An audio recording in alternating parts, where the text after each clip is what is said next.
Okay, we've got a nice animation here from James Tompkins. A very nice kind of anime Sakuga piece with Aang. So let's take a look, shall we?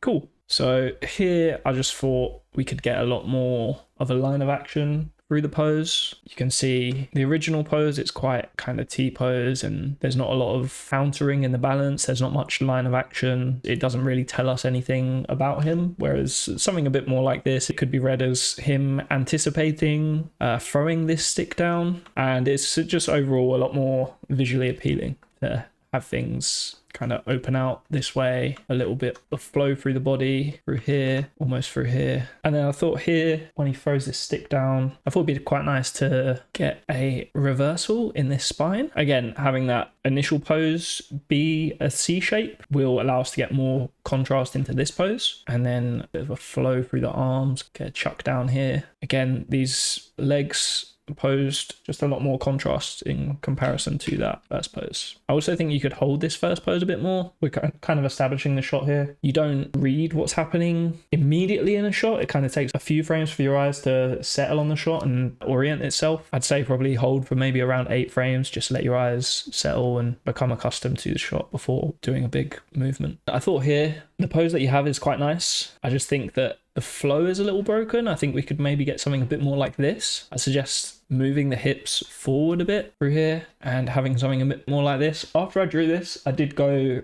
through a few drawings here, more than a few drawings, just to think about that head space, think about the head pose that you have. I just noticed it was covered by the shoulder and I think we can avoid that, but I also think that the pose that you have is working quite well. I just make sure to connect that neck in order to get an S shape, because if it's not this C shape through the whole body, then I think it'd be nice to have this C shape and then into an S just at the top. Just make sure that this isn't kind of, so what you have now is more of this. I think you probably just push the neck a little more. I do like that the head is forward. I think I prefer it to the just C shape through the whole body for this reason. That makes total sense, doesn't it? So what I was explaining here in my previous recording that didn't record is that having the head in a bit more of an S curve through here, so it's kind of already leaned forward, it lends more into leading down with the head. So we don't start over here, different color, start over here, end over here. We're kind of over here already with the S shape, and we can then kind of lead down with that. So I'll draw over these again, but if we're kind of already here, then we can start to then lead forward with that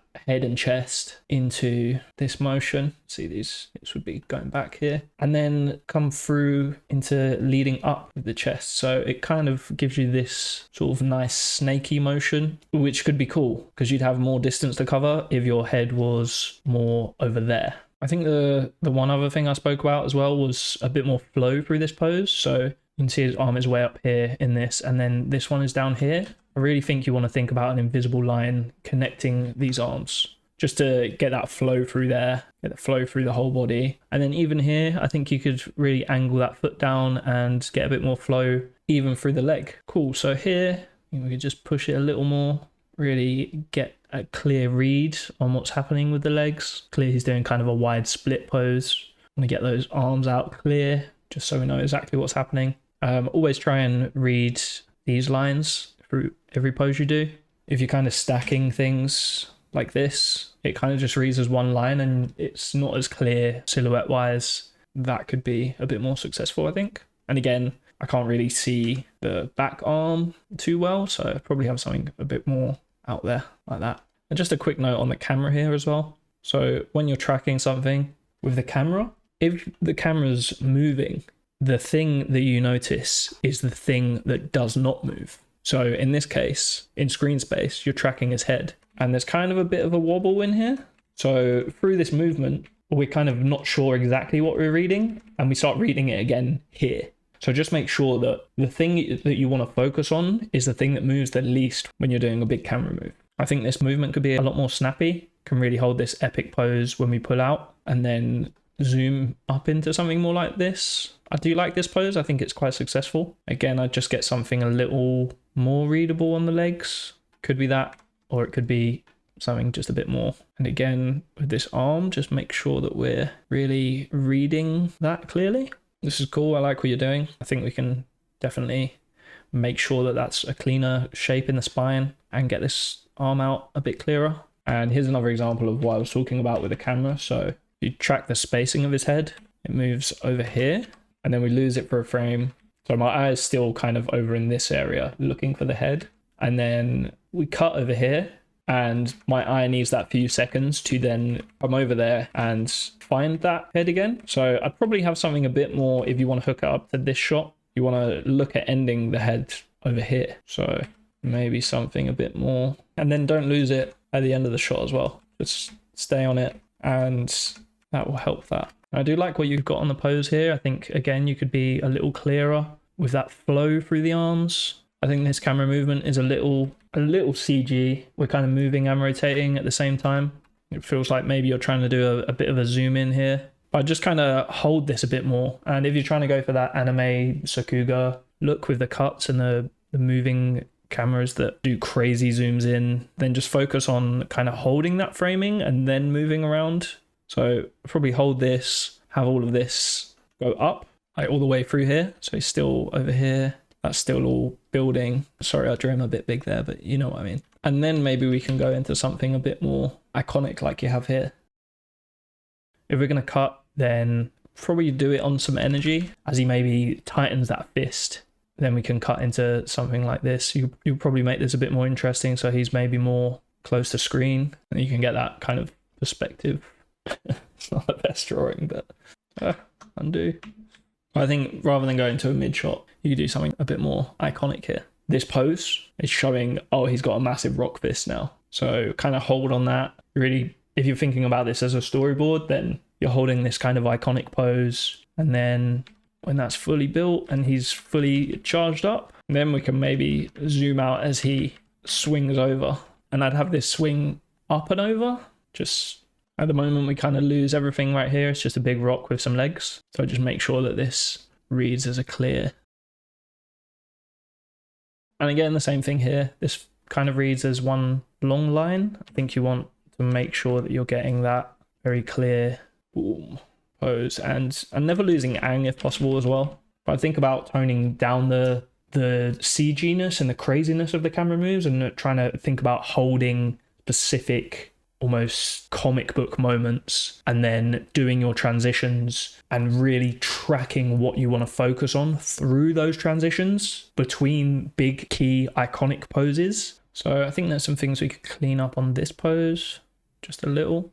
Quite like the strength in this arm and the flow through that, but I'd honestly go for a little more of similar to what we did with the stick at the start, where we're reversing that spine, because through here we're kind of going for more of this strong line of action. I think this pose is maybe repeated a little too much, so probably be something a little more like this, just getting that reversal in there, getting a nice flow through. So if we draw what you have up here, it would be something a bit more like this. Quite like the cycly legs that you've got into this big stretch down through the body, big reversal that you pretty much already have. And then settling down here. And again, I'd really, snap into these poses over 2 frames rather than settling in. You really want to make this snappy if you want to make it feel powerful. But yeah.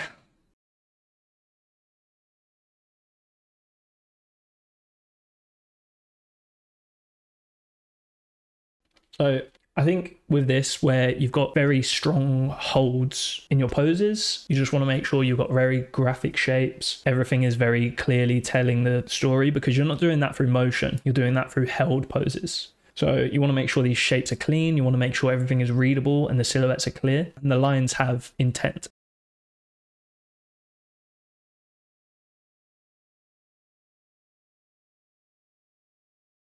So just to fully clarify on that camera note, what I'd suggest is kind of hold this for a lot longer. And then maybe within like 5 frames do this movement, because we just want to know, oh, he's got a massive stone fist now. And then we want to know that he's smashing it into the ground. In between that, those 5 frames are enough to describe that motion. And then the next beat that we want to read is he's hit it into the ground. So get into that as quickly as possible, make that pose as polished as you can, and hold it there. But yeah, thanks very much for sending this in. It was a very fun one to look at. And that's it, really.